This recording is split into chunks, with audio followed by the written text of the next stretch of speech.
Hey guys, it's Kate. Welcome back to the channel.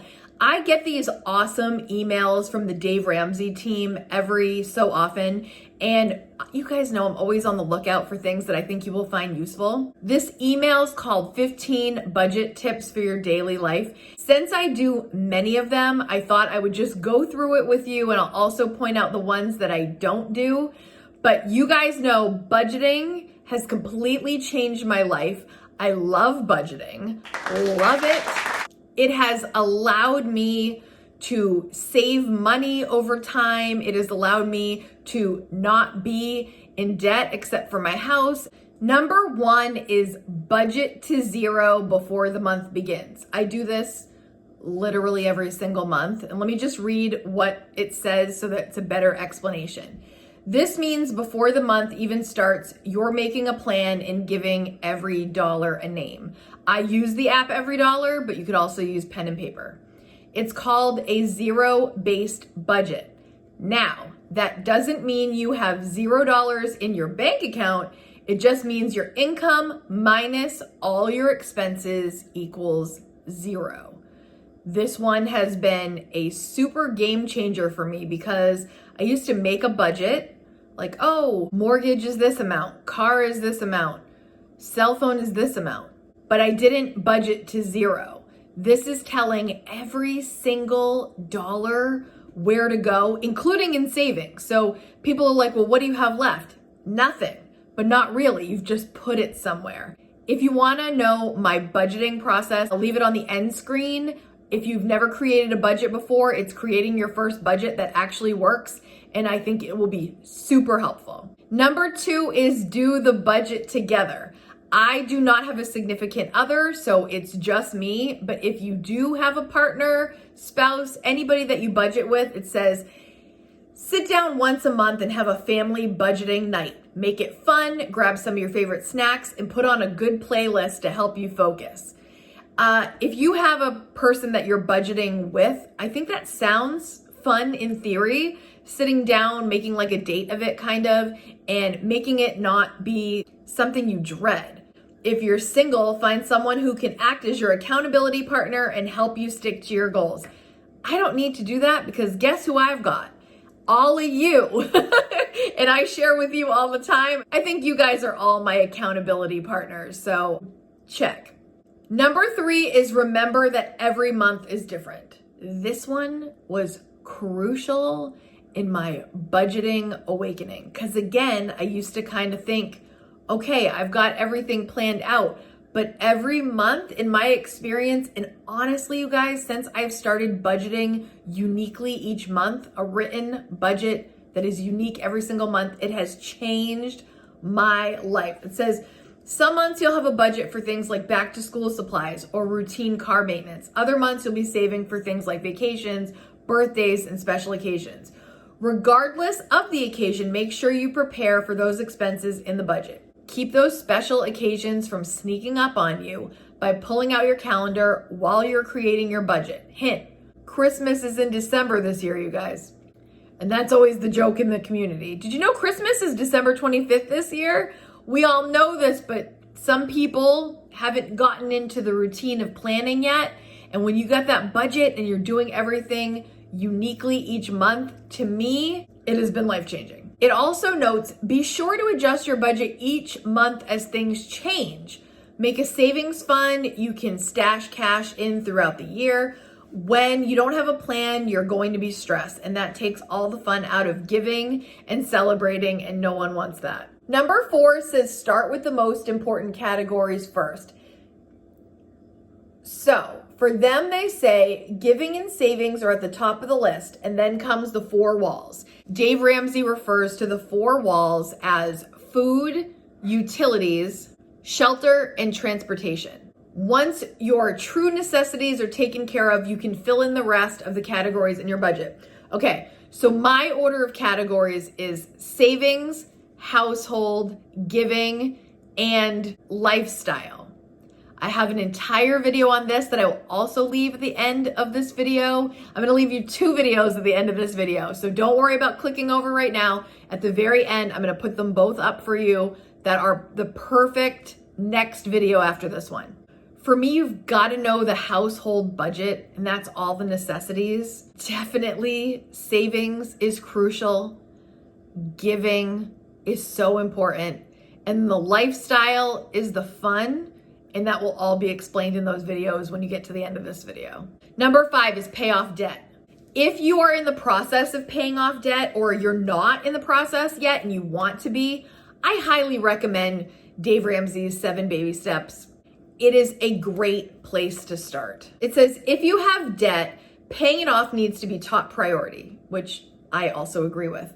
Use the debt snowball method and the 7 baby steps to get rid of debt as fast as you can. Attack it, get mad at it. Stop letting debt rob you of the very thing that helps you win with money, your income. When I paid off my car, I did not even know that would be a thing that would make me feel so good. And saving up that $20,000 to pay off my car was pretty hard. And when you first think about it, you're like, how do you even do that?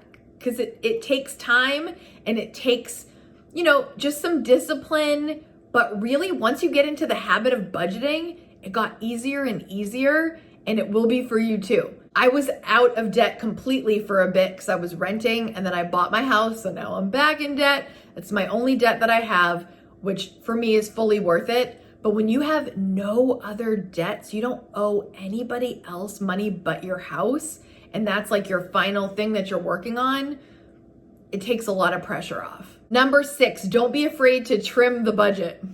We talk about this all the time. Sometimes these budget cuts are just temporary, and sometimes they're for good.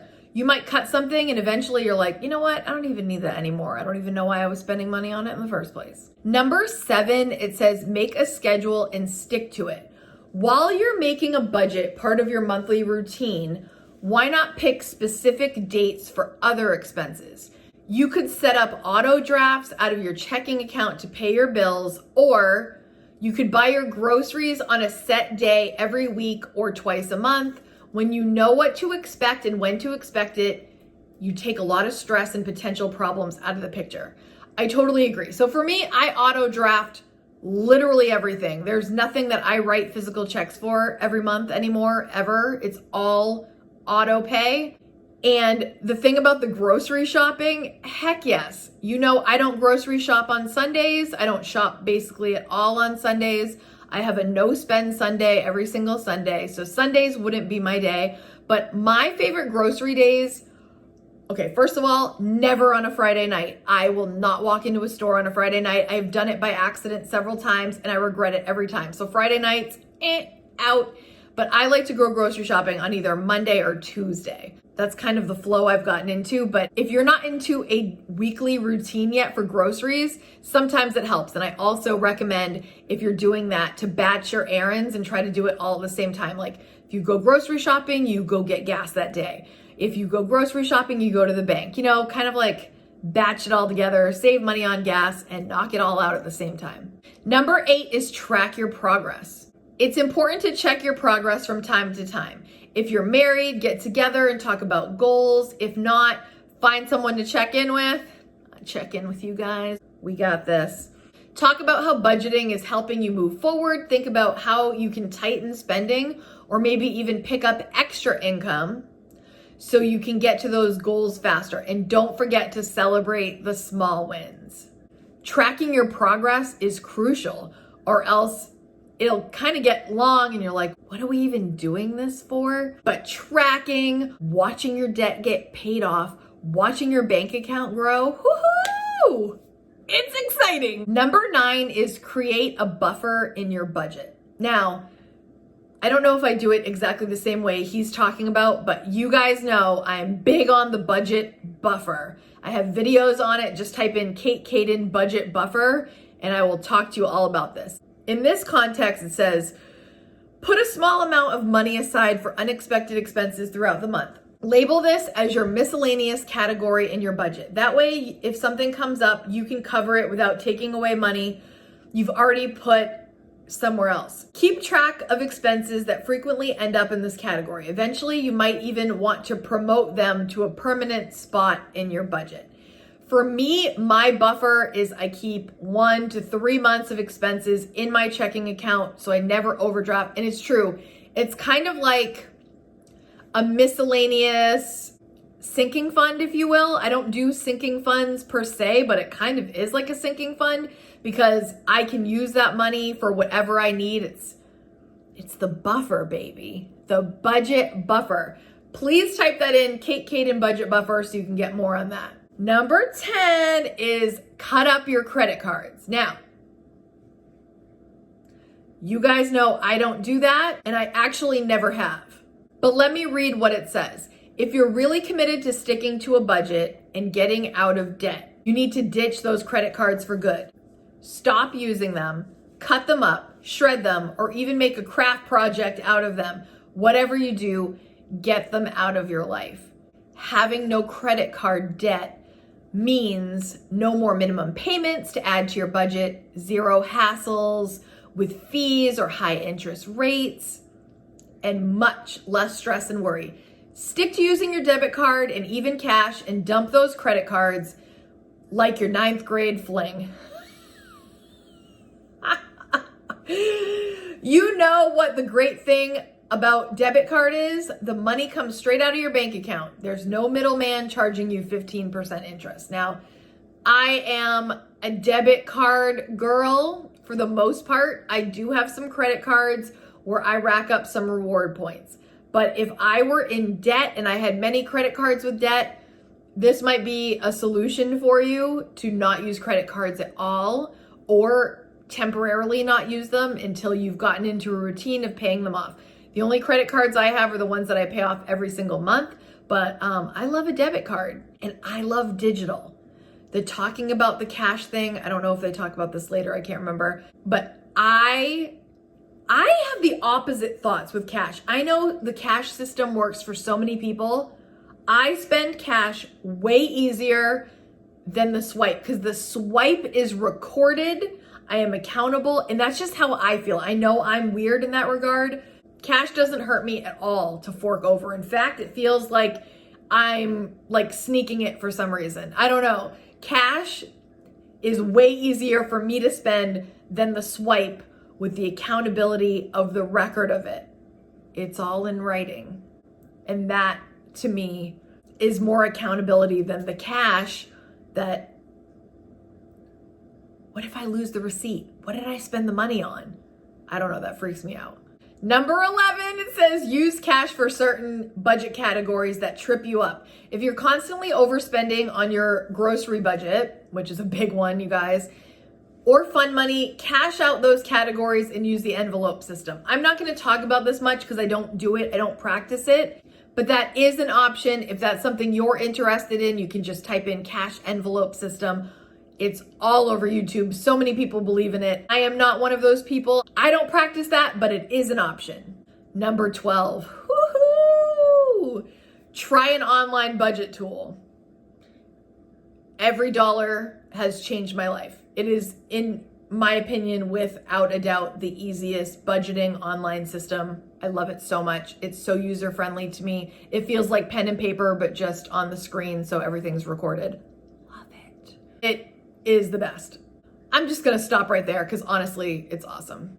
But if an online tool is not your thing, you can just stick to pen and paper. It's still the same. Your income minus your expenses equals 0 if you do the zero-based budget. Number 13 is be content and quit the comparisons. You have much more than you realize. We talk about this all the time, right? Don't compare your situation to anyone else's. Comparison will not only rob you of your joy, but also your paycheck. Keep moving forward and doing what's right for your family. So you can listen to Dave, you can listen to me, you can listen to anybody here on YouTube, but in the end, I like to take a little bit of this, a little bit of that, put it all together, do the remix, and make what works Kate style for my family, and I suggest you do the same. Number 14 is have goals, whether you're paying off student loans, building up your emergency fund, yes, or paying off your mortgage, you need to focus on your why. What's the reason you're making these sacrifices? It is definitely a good idea to consider why am I doing all this? And then attack that goal and make it happen. Number 15, the final one, is give yourself lots of grace. It actually takes 3 to 4 months to get a handle on this whole budgeting thing. It won't be perfect the first time or the second, but you'll get there. I totally agree. It took me 3 to 4 months, I would say, to get into the habit. And once I did, you guys, there's no turning back. Even people that have a ton of money that don't technically need to budget still use a budget as a tool so that they know where their money's at and they're able to gain even more wealth by knowing where all their money is going. And then they can take every dollar and send it to where they want it to go. Was this useful? I love these little emails they sent because I think this one in particular was one filled with little nuggets and honestly like a reminder to me of all the things that are working in my budget life and why I even started doing all this. Now is your turn. What's one thing you do daily that helps your budget, that helps your finances, that keeps you on track? What's one thing, one practical budgeting thing that you do daily to make that budget really work? It helps us to all go through the comments and read through what's that one thing. Because one of you KSquad members is going to say something and someone else is going to go, oh, what a good idea. Geez, I never thought of that. Or, ooh, I used to do that. I stopped doing it. I need to start doing that again. And then some of them you'll read and be like, nah, that doesn't work for me. And that's cool too. Like I said, take a little bit of this, a little bit of that, put it together, make the remix, and make the budget that's gonna get you where you need to go. Thank you so much for joining me today. If you want more from me, little micro pieces of content, please come follow me on TikTok and on Instagram. That's where you'll find me the most, other than here. If you like talking about budgeting, saving money, and frugal living, please hit subscribe and please smash that thumbs up if you like this kind of content. Hit the bell so you're notified each time I upload. I make videos every single Friday, so please come visit me every single week so we can talk about this stuff. All right, guys, have a great weekend. Talk to you later. Bye. Oops. Don't forget to click on these videos right here. I'm gonna leave them all here for you so that you have even more inspiration for budgeting. Okay, I'm really gonna go.